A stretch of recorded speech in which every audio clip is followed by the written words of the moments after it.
One of the real difficulties when people like me start talking about hope is that people say, well, look, the church is part of the problem, not part of the solution. You claim to be bringing hope, but actually wherever the church has gone, it's made life hard for people. And the church has actually been the agent of untold misery.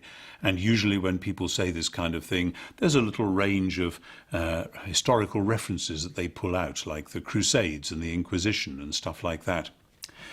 I want to say that history actually doesn't tell just that story. Of course, the church has often messed it up. The church has often got it radically wrong, made big mistakes, and yes, it has been part of the problem. And we've probably all contributed to that to a lesser or greater extent. But one of the real reasons why Christianity spread in the first place, despite the fact that the Roman Empire was doing its best to stamp it out for the first 3 centuries of its existence, is that the communities that believed in Jesus really were being people of hope.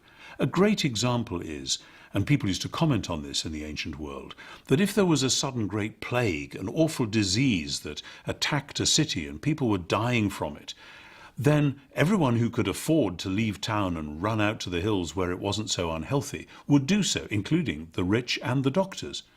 But the Christians would stay and they would nurse people.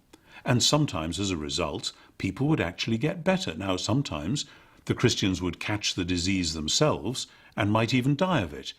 But when the whole thing had finished off and people crept back to their homes and their town, people would say to the Christians, "Why did you do that? What was that about?" And they would tell the story of Jesus, through whom they discovered that being human wasn't about everybody for themselves.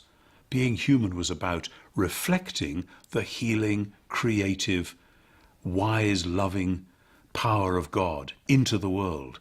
And they would say that's what we're here for, actually. And we find that that helps us to be real, full-blooded human beings. And the church throughout history has gone on doing that again and again. Initiatives in education, in the arts, in music, in science as well, that may surprise some people, in medicine.